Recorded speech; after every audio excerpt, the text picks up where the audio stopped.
Cada mañana, él salía temprano para ir a trabajar. Y cada mes, aunque seguía trabajando igual de duro, el dinero parecía desaparecer más rápido que antes. Los precios de los alimentos subían. Las facturas aumentaban.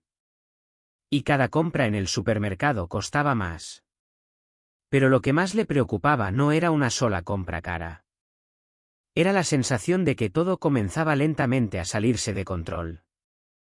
Así que después del trabajo, empezó a pasar tiempo en el pequeño patio detrás de su casa. Al principio solo plantó algunos tomates.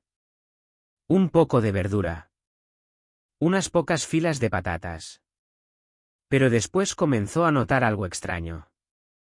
Con cada temporada, aquel pequeño jardín producía más comida de la que imaginaba. Menos dependencia del supermercado. Menos preocupación cada vez que los precios cambiaban. Y lo más interesante es que millones de familias hicieron exactamente lo mismo hace muchas décadas. Lo llamaban Victory Garden. Un sistema de cultivo diseñado para ayudar a las familias a producir comida real en casa durante los momentos más difíciles. Hoy en día, la comida está en todas partes. Pero cada vez más personas sienten que es más difícil acceder a alimentos realmente buenos. Los precios siguen subiendo. Las verduras cuestan más. Y muchas familias dependen completamente de cadenas de suministro que no pueden controlar. Basta una pequeña crisis. Y los precios cambian inmediatamente. Pero ese no es el único problema. Muchos alimentos modernos provienen de suelos cada vez más pobres después de años de agricultura intensiva. Algunas verduras todavía se ven perfectas por fuera. Pero la tierra debajo ya no es la misma. Y quizás lo más preocupante es que muchas personas ya no saben realmente de dónde viene su comida. Ni cómo fue cultivada. Ni cuántos sistemas atravesó antes de llegar al supermercado. Tal vez por eso muchas técnicas antiguas están regresando lentamente. Compostaje. Cultivos de temporada. Conservación de alimentos. Pequeños huertos familiares. Cosas que antes parecían anticuadas, ahora empiezan a sentirse increíblemente necesarias otra vez. Una de las razones por las que los Victory Gardens funcionaban tan bien era su diseño. No se trataba de plantar cosas al azar. Cada espacio tenía una función específica. La primera cama normalmente estaba dedicada a cultivos que podían almacenarse durante mucho tiempo. Patatas. Zanahorias. Cebollas. Remolachas. Alimentos capaces de durar semanas o incluso meses después de la cosecha. La segunda cama se enfocaba en verduras de cosecha constante. Lechugas. Cal. Espinaca. Acelga. Plantas que podían alimentar a la familia cada semana mientras seguían creciendo. Después venía una parte muy importante del jardín. Las judías y los guisantes. Porque no solo producían alimento. También aportaban proteína y ayudaban a mejorar el suelo naturalmente. Y finalmente aparecían los cultivos de alto rendimiento. Tomates. Calabazas. Calabacines. Plantas capaces de producir enormes cantidades de comida durante el verano. Las hierbas aromáticas también tenían un papel importante. Ayudaban a repeler insectos y atraían polinizadores al jardín. Y mientras todo crecía arriba, debajo de la tierra el compost devolvía nutrientes constantemente al suelo. No era simplemente un jardín.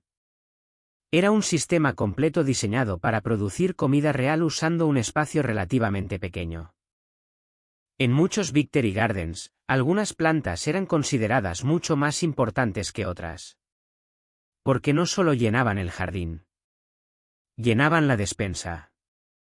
Las patatas eran probablemente el ejemplo más claro. Durante décadas, millones de familias dependieron de ellas como una fuente principal de alimento.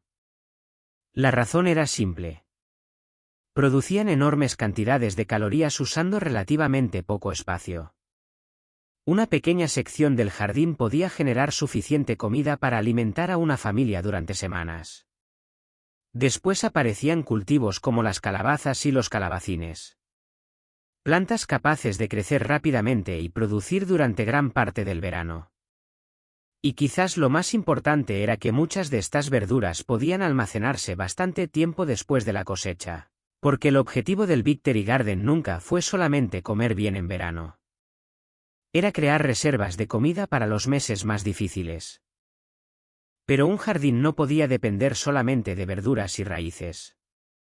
El cuerpo necesitaba proteína.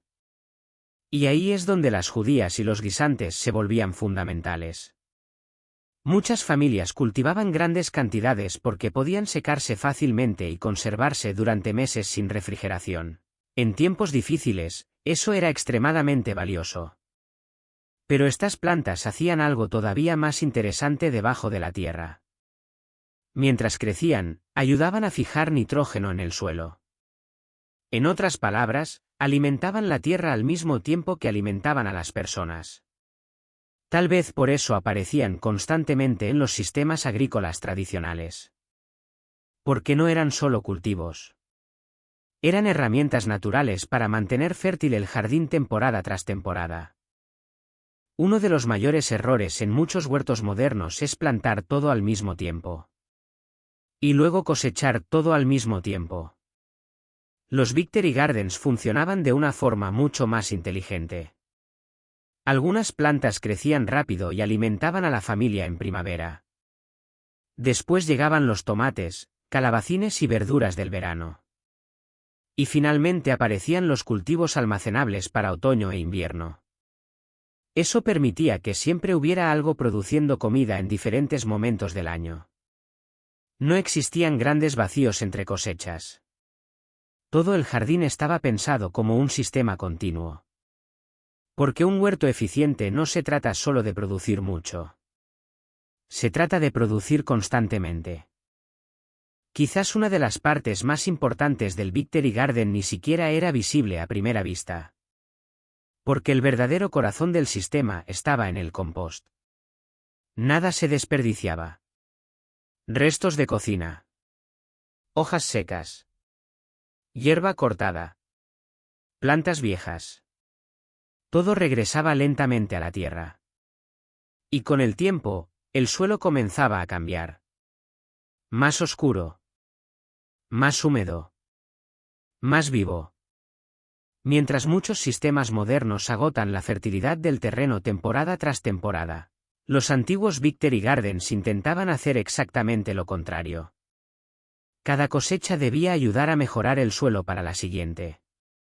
Porque entendían algo muy importante. Un jardín sano comienza debajo de la tierra. En muchos antiguos Victory Gardens, las gallinas también formaban parte del sistema. No eran solo animales de granja. Ayudaban a producir huevos frescos. Comían insectos y pequeñas plagas. Y mientras caminaban por ciertas áreas del jardín, removían la tierra naturalmente. Además, el estiércol de gallina se convertía en una poderosa fuente de nutrientes cuando se utilizaba correctamente en el compost. Todo comenzaba a conectarse. Los restos del jardín alimentaban el compost. El compost alimentaba la tierra. La tierra alimentaba las plantas. Y las gallinas ayudaban a mantener funcionando parte del ecosistema. Por eso muchos antiguos huertos parecían tan eficientes incluso sin tecnología moderna. Porque no funcionaban como elementos separados. Funcionaban como un sistema vivo. Quizás eso era lo que realmente diferenciaba a los Victory Gardens de muchos huertos modernos. No estaban diseñados solamente para producir comida rápida. Estaban diseñados para crear estabilidad. Las patatas se almacenaban durante meses. Las cebollas se colgaban para secarse. Las judías se guardaban para el invierno. Los tomates se conservaban en frascos. Porque durante mucho tiempo, las familias sabían que producir comida era solo una parte del proceso.